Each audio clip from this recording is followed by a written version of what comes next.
नमस्कार दोस्तों, मैं जय भगवान कुंडू आपके सामने फिर हाजिर हूँ एक नई वीडियो के साथ। दोस्तों, आज हम बात करेंगे 12th क्लास इतिहास की बुक भारतीय इतिहास के कुछ विषय भाग 2 अध्याय 9 शासक और इतिवृत्त के महत्वपूर्ण नोट्स की आपको जानकारी देंगे। इसके अलावा दोस्तों, हम आपको शॉर्ट ट्रिक भी बताएंगे जो आपके एग्जाम में भी यूजफुल होगी। दोस्तों, अपना फीडबैक, अपना सजेशन ज़रूर देते रहें और अगर अब तक आपने ओम ज्ञान कुंडू को सब्सक्राइब नहीं किया तो कर दीजिए ताकि आपको आने वाली वीडियो की जानकारी प्राप्त हो सके। इसके अलावा दोस्तों, सबसे पहले हम बात करते हैं मुगल साम्राज्य की शॉर्ट ट्रिक बाज साहब। इसको याद करने की ट्रिक बहुत ही मज़ेदार है और बहुत इंटरेस्टिंग और बहुत ज़्यादा यूजफुल भी है। बी बाबर, एच हुमायूं, ए अकबर, जे जहांगीर, एस शाहजहाँ, ए औरंगजेब, बी बहादुर शाह जफर। तो दोस्तों, ये बहुत ही उपयोगी भी हैं और आपके एग्जाम में भी काम आएंगे, इसको याद रखें। अब सबसे बड़ा प्रश्न ये पूछ लेते हैं कि अंतिम शक्तिशाली मुगल सम्राट कौन था, तो औरंगजेब। और वैसे पूछ लें कि अंतिम मुगल जो सम्राट था कौन था, वो था बहादुर शाह जफर। याद रखें थोड़ा। दोस्तों, अब कुछ महत्वपूर्ण प्रश्न उत्तर की बात कर लेते हैं। सबसे पहला, मुगल इतिवृत्त क्या है? इसका आंसर है मुगलों द्वारा तैयार कराए गए। नंबर 2, साम्राज्य और उसके दरबार के अध्ययन के महत्वपूर्ण स्रोत। अगला दूसरा क्वेश्चन है सुलह कुल क्या है?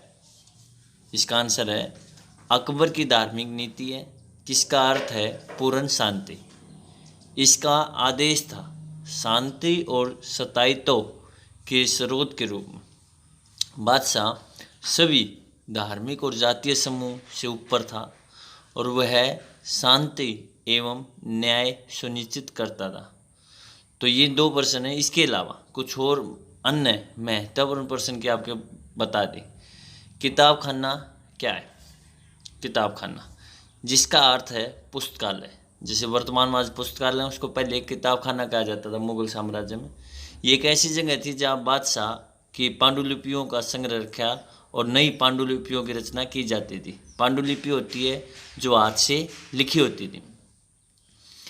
दीन ए इलाही के आदेशों का विस्तार से वर्णन करो। इसका आंसर है अकबर द्वारा राजधर्म के रूप में प्रचारित।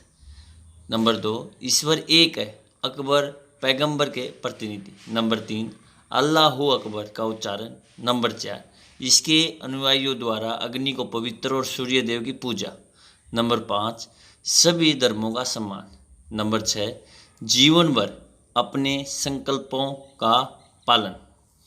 अगला है मुगल काल में शासकों का समूह कैसा था?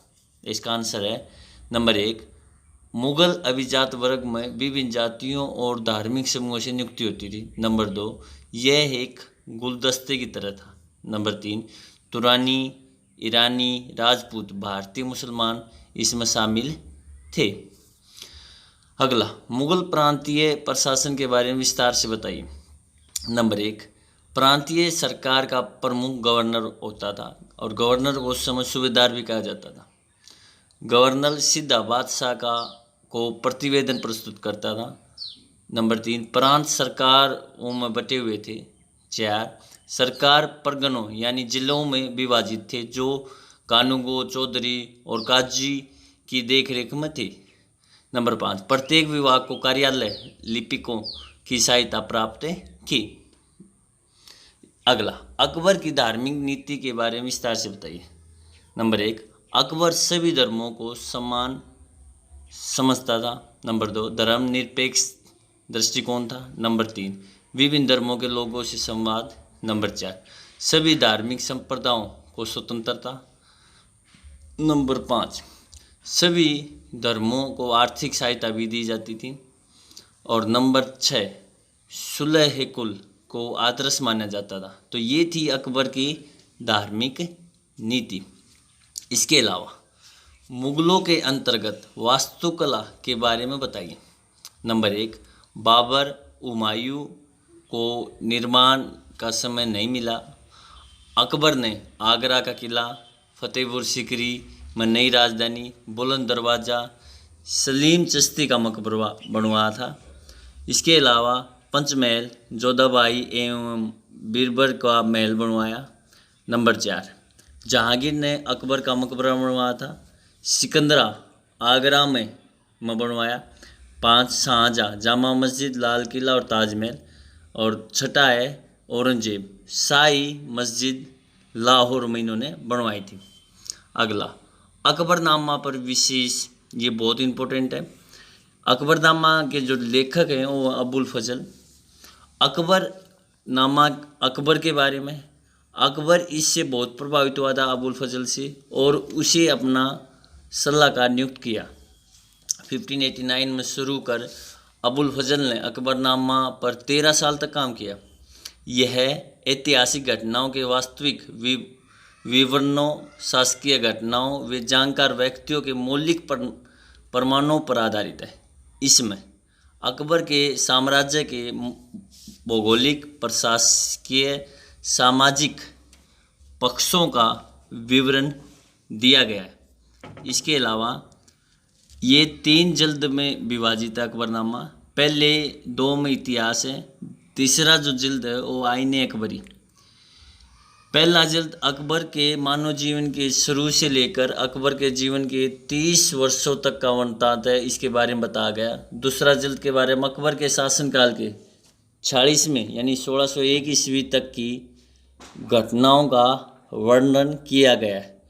तो अकबरनामा और बादशाहनामा, ये दो, इनमें से एग्जाम में कोई न कोई एक आने की पूरी संभावना रहती है। इसके अलावा दोस्तों, मुग़ल बादशाह अकबर जो थे उसके दरबार के 9 रत्न थे। और आपने सुना भी होगा अकबर बीरबल की जो जोड़ी थी ये अपने आप में एक अलग ही थी। तो इसके 9 रत्न थे, उनमें मुख्य जो थे अबुल फजल भी थे, किसने अकबरनामा लिखा था, बीरबल भी मेन थे। इसके अलावा और भी थे, आप इसमें पढ़ सकते हैं, तानसेन की स्टोरी भी आती है, वो देख लेना। तो मुल्ला 2 प्याजा के बारे में कहा जाता कि हमेशा 2 प्याज अपने साथ रखता था ये। मानसिंह पेजी, इसके अलावा और भी हैं। तो अब है बादशाहनामा पर विशेष।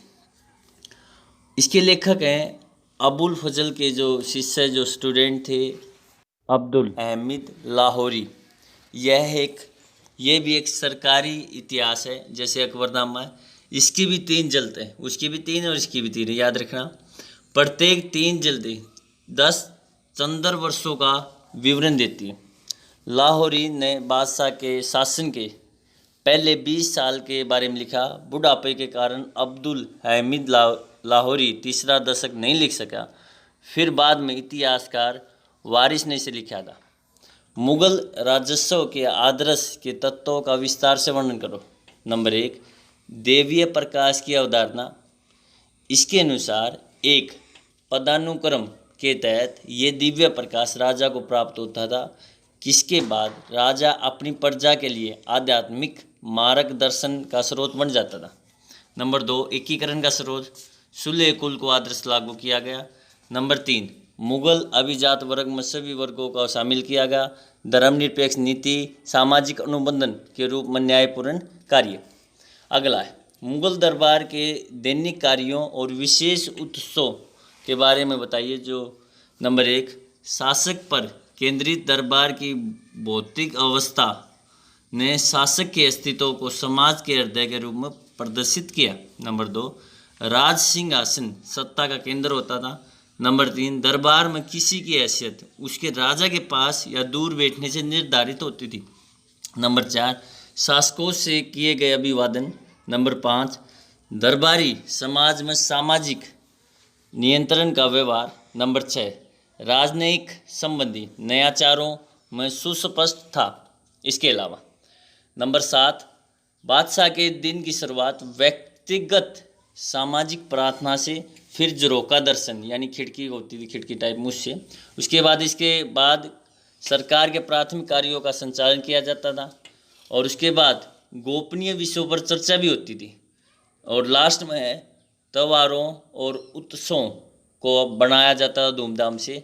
इसके अलावा दोस्तों आज के लिए इतना ही। हम जल्द हाजिर होंगे एक नई वीडियो के साथ। तब तक आप आपको अगर कोई क्वेश्चन है, कोई डाउट है, हमें ज़रूर बताइए। और पूरी वीडियो देखने के लिए आपका बहुत बहुत धन्यवाद। आप सभी को नमस्कार, प्रणाम, जय हिंद, जय भारत। खुश रहिए, अपना ध्यान रखिएगा।